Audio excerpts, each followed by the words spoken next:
मेरे प्यारे हिंदी के प्रतियोगी अभ्यर्थियों, हिंदी वाग्धारा चैनल में आपका पुनः स्वागत है। एक नई श्रृंखला के प्रश्नों के साथ उम्मीद करता हूँ इस श्रृंखला के प्रश्न आपकी परीक्षाओं के लिए बेहतर होंगे और ये सारे प्रश्न कहीं न कहीं परीक्षाओं में कई बार पूछे गए हैं, तो इसे आप शुरू से अंत तक ज़रूर देखें, जो आपकी परीक्षाओं के लिए बहुत ही उपयोगी होंगे। आइए पहले प्रश्न की शुरुआत करते हैं। पहला प्रश्न है हमारा, शिशु या जीव जो खेड़ी में लिपटा पैदा होता है, वाक्यांश का एक शब्द है। ए पिंडज, बी जरायुज, सी दोनों, डी कोई नहीं। तो जिसका जन्म खेड़ी से होता है, जरायुज से होता है, गर्भ की थैली, वो पिंडज माना जाता है, जरायुज दोनों कहा जाता है, इसलिए विकल्प सी हमारा सही हो जाएगा, दोनों। अगला प्रश्न है, जिसका उत्तर देकर खंडन किया गया हो, वाक्यांश का एक शब्द है। प्रत्युक्त, बी प्रत्युत्तर, सी निरुत्तर, डी उत्तरोत्तर। तो खंडन करके जो कहा गया है उसका विकल्प होगा हमारा उक्त के बदले उक्त, खंडित उक्ति, प्रत्युक्त। विकल्प ए हमारा सही हो जाएगा। प्रत्युत्तर, उत्तर के बदले दिया गया उत्तर। निरुत्तर, जिसका कोई उत्तर ना हो। उत्तरोत्तर, बाद में, इससे कोई संबंध नहीं है। प्रश्न नंबर 3, टकराहट में मूल शब्द और प्रत्यय है। ए टक्कर प्लस आहट, बी टक्कर प्लस आहट, टक्कर प्लस हट, डी कोई नहीं। तो टकराहट में मूल शब्द हमारा टक्कर है, आहट उसमें प्रत्यय है, तो हमारा शब्द बन जाता है टकराहट। विकल्प ए हमारा सही हो जाएगा। प्रश्न नंबर 4, सामान्यतः या मूलतः हिंदी में स्वरों की संख्या है 11, 13, 9, 10। सामान्य रूप से या मूलतः स्वरों की संख्या पूछे तो हमारी 11 ही होती है। ऐसी दशा में हम 13 ना मान करके 11 ही मानेंगे, इसलिए विकल्प ए हमारा सही हो जाएगा। प्रश्न नंबर 5, कुल स्वरों की संख्या या व्यंजन के उच्चारण में प्रयुक्त होने वाले स्वरों की संख्या है। तो जब इस दशा में प्रश्न करें कि सारे स्वर, कुल स्वर या व्यंजनों में जिन स्वरों के उच्चारण की आवश्यकता पड़ती है, जब पूरे स्वरों की संख्या पूछे तो हम अयोगवाह को भी उसमें जोड़ लेते हैं। ऐसी दशा में हम 13 मानेंगे। विकल्प ए है 11 प्लस 2 13, ए 11, सी 10, डी 9। तो ऐसी दशा में जब व्यंजन में भी उच्चारित होने वाले सारे स्वरों को समाहित किया जाए, कुल स्वरों की संख्या पूछे, कुल करके पूछे, तो हम अयोगवाह सहित 13 मानेंगे। विकल्प ए हमारा सही हो जाएगा, 11 प्लस 2 13। प्रश्न नंबर 6, स्वतंत्र रूप से उच्चरित वर्ण या अक्षर हैं। ए स्वर, बी व्यंजन, सी दोनों, डी कोई नहीं। तो स्वतंत्र रूप से जिनका उच्चारण होता है, जिनके उच्चारण में दूसरे किसी वर्ण की जरूरत नहीं होती, वो स्वर होते हैं। विकल्प ए हमारा सही हो जाएगा। व्यंजन ऐसे वर्ण हैं बिना स्वर की सहायता से जिनका शुद्ध उच्चारण नहीं हो सकता। प्रश्न नंबर 7, जो स्वर की मात्रा में तो गिना जाता है लेकिन स्वर में समावेशित नहीं होता। ए अयोगवाह, बी योगवाह, सी अर्धस्वर, डी अ। तो जो स्वर की मात्रा में तो गिना जाता है वो अयोगवाह होता है, अंग और अह, इसलिए विकल्प ए हमारा सही हो जाएगा, अयोगवाह। प्रश्न नंबर 8, कल्प वृक्ष में प्रयुक्त कल्प का अर्थ है।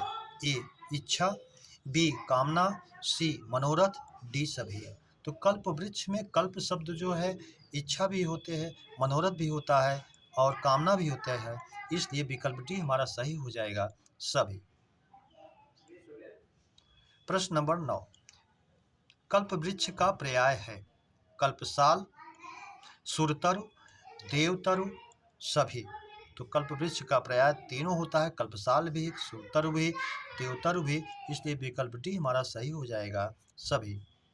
प्रश्न नंबर 10, पारिजात पर्याय है।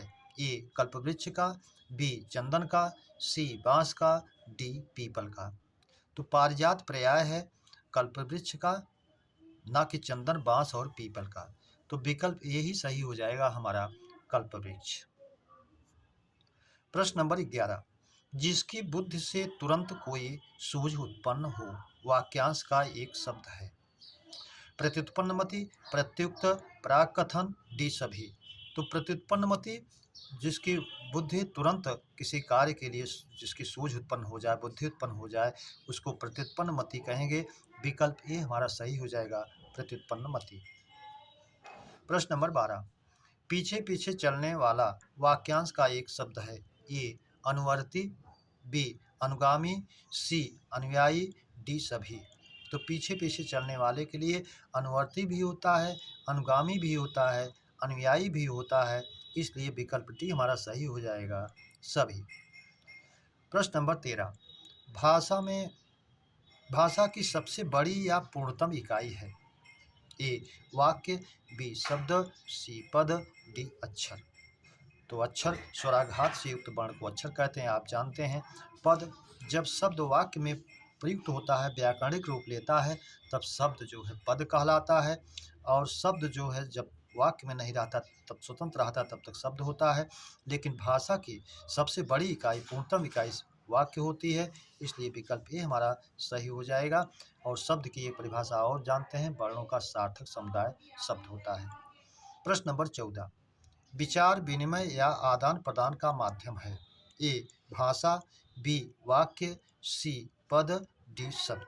तो विचार विनिमय या आदान प्रदान का माध्यम भाषा होती है, इसलिए विकल्प ए हमारा सही हो जाएगा, भाषा।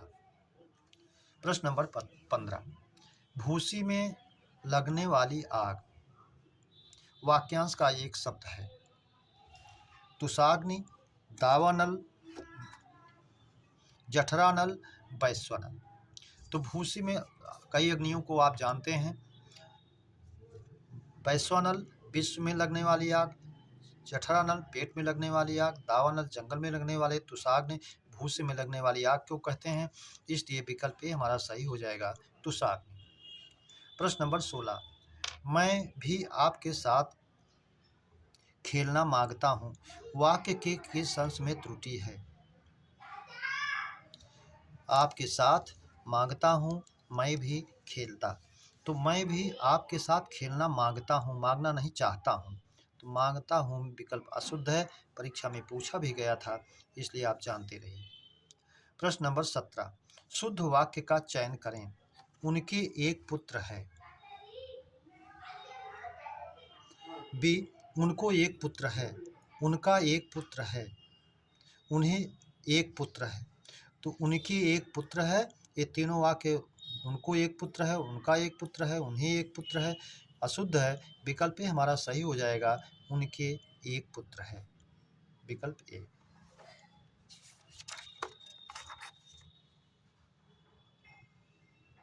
प्रश्न नंबर 18, अशुद्ध विलोम युग्म का चयन करें। ए वादी, प्रतिवादी, सही है। बी वीर का कायर, ये भी सही है। सी विधि का निषेध, ये भी सही है। डी ऐहिक लौकिक, जिसका संबंध इस संसार से है, लौकिक जिसका संबंध संसार से है, दोनों एक दूसरे के पर्याय जैसे हैं, इसलिए विकल्प डी हमारा सही हो जाएगा, जो विलोम नहीं है। प्रश्न नंबर 19, अर्पण का विलोम कौन सा है। ए प्राप्ति, बी तर्पण, सी ग्रहण, डी स्वीकार करना। तो अर्पण माने देना, अर्पित करना, और ग्रहण माने लेना। तो यहाँ विकल्प सी हमारा सही हो जाएगा, अर्पण का ग्रहण। प्रश्न नंबर 20, उदीची का विलोम है। ए अवाची, बी प्राची, सी प्रतीची, डी आग्नेय। तो प्राची माने पूरब, प्रतीची माने पश्चिम है नहीं, उदीची माने उत्तर, अवाची माने दक्षिण। तो ये विकल्प ए हमारा सही हो जाएगा, अवाची। प्रश्न नंबर 21, अब्ज का पर्याय है। ए वासव, बी मयूख, सी अर्च, डी ताम्रस। तो अब्ज माने कमल होता है, और ताम्रस माने कमल होता है। ताम्रस अनेकार्थी, एक अर्थ इसका सोना भी होता है, लेकिन यहाँ अब्ज के भाव में पूछा गया है, इसलिए विकल्प डी सही हो जाएगा, ताम्रस। अर्च माने किरण होता है, मयूख माने किरण होता है, वश में अप्रत्यय बन के वासव बनता है, इसलिए यह भी नहीं होगा। प्रश्न नंबर 22, राजा का पर्याय है। ए महीप, मही का पालन करने वाला, इसलिए है। बी नृप, मनुष्य का पालन करने वाला, माने पालन करने वाला, इसलिए है। सी धरेश, धरा प्लस ईश, धरा का जो स्वामी है, इसलिए राजा है। डी सभी। तो विकल्प डी हमारा सही हो जाएगा, सभी।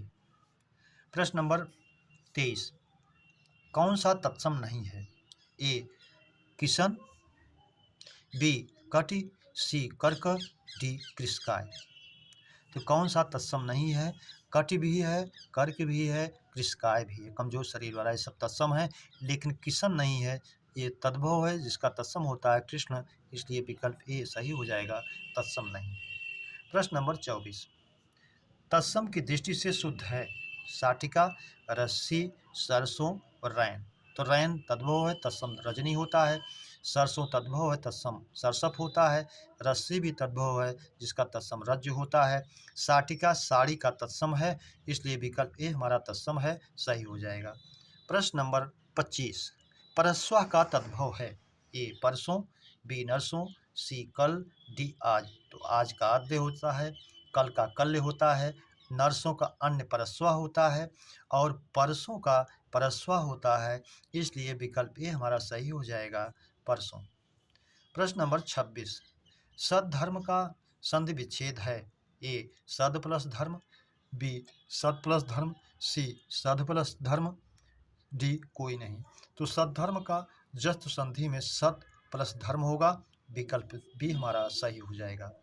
प्रश्न नंबर 27, निष्फल का सही संधि विच्छेद है ए निष्फल प्लस फल, बी निष प्लस फल, सी निह प्लस फल, डी कोई नहीं।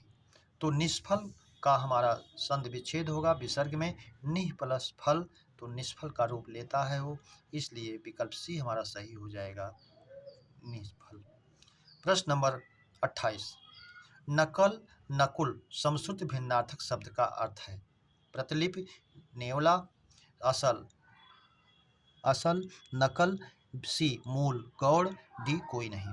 तो नकल का प्रतिलिपि होता है, नकुल का नेवला होता है, इसलिए विकल्प ए हमारा सही हो जाएगा। प्रश्न नंबर 29, विलक्षण विचक्षण समश्रुत भिन्नार्थक शब्द का अर्थ है अद्भुत चतुर, सुधी जड़, सी ज्ञानी मूढ़, डी कोई नहीं। तो विलक्षण माने अद्भुत होता है, विचक्षण माने चतुर होता है, इसलिए विकल्प ए ही हमारा सही हो जाएगा, अद्भुत चतुर।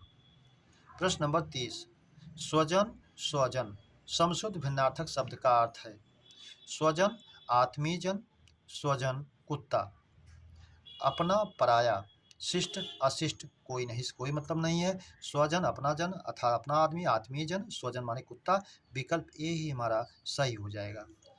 प्रश्न नंबर 31, उपमा अलंकार के भेद हैं ए 1, बी 2, सी 3, डी 4। तो उपमा अलंकार के 5 भेद होते हैं, आप जानते हैं, छेकानुप्रास, वृत्त्यानुप्रास, लाटानुप्रास, अंत्यानुप्रास, श्रुत्यानुप्रास, 5 भेद होते हैं। और इसमें उपमा अलंकार नहीं है, वो तो अनुप्रास अलंकार का, सॉरी, उपमा अलंकार के भेद पूछ रहा है। तो उपमा अलंकार में आप जानते हैं, उपमा अलंकार के भेद में होता है आपका, एक तो पूर्णोपमा होता है, लुप्तोपमा होता है, तो पूर्णोपमा और तीसरा मालोपमा होता है।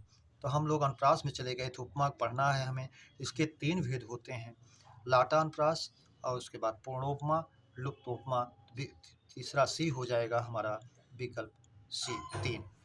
और अनुप्रास का पूछे तो अभी जैसे चर्चा भूल बस हुई, तो उसके 5 भेद होते हैं, जो बताया है उसको भी आप जानते रहिए। प्रश्न नंबर 32, शीर्ष अलंकार के भेद हैं अभंग पद श्लेष, सभंग पद श्लेष, दोनों कोई नहीं। तो इसके दोनों भेद होते हैं अभंग पद श्लेष, सभंग पद श्लेष, इसलिए विकल्प सी हमारा सही हो जाएगा, दोनों। प्रश्न नंबर 33, जब उपमा अलंकार में उसके चारों अंग उपस्थित हों तो वह अलंकार होता है ए पूर्णोपमा, बी लुप्तोपमा, सी मालोपमा, डी कोई नहीं। तो ये हमारे जो है कह रहा है चारों अंग उपस्थित होते हैं तो उसको कहते हैं पूर्णोपमा, विकल्प ए हमारा सही हो जाएगा। चारों अंग में उपमेय, उपमान, साधारण धर्म, वाचक धर्म जो उपस्थित हों तो पूर्णोपमा हो जाता है। प्रश्न नंबर 34, उपमा अलंकार के सब अवयव हैं ए उपमेय, बी उपमान, सी वाचक धर्म, डी साधारण धर्म, ई सभी। तो ये चारों उसके हैं, इसलिए विकल्प ई सही हो जाएगा, सभी। प्रश्न नंबर 35 कह रहा है रस के अवयव हैं ए स्थायी भाव, बी विभाव, सी अनुभाव, डी समचारी भाव, ई सभी। तो ये चारों हैं, इसलिए 5वां ई सही हो जाएगा, सभी। मेरे प्यारे बच्चों, इस श्रृंखला के प्रश्नों की चर्चा पर चर्चा हम लोगों ने विधिवत किया। उम्मीद करता हूँ इस श्रृंखला के प्रश्न आपको बेहतर लगे हों, तो अपने मित्रों को सब्सक्राइब, लाइक और शेयर जरूर करें। इसी उम्मीद और अपेक्षा के साथ अगली श्रृंखला के मिलने तक आप सभी को हृदय से धन्यवाद। जय हिंद।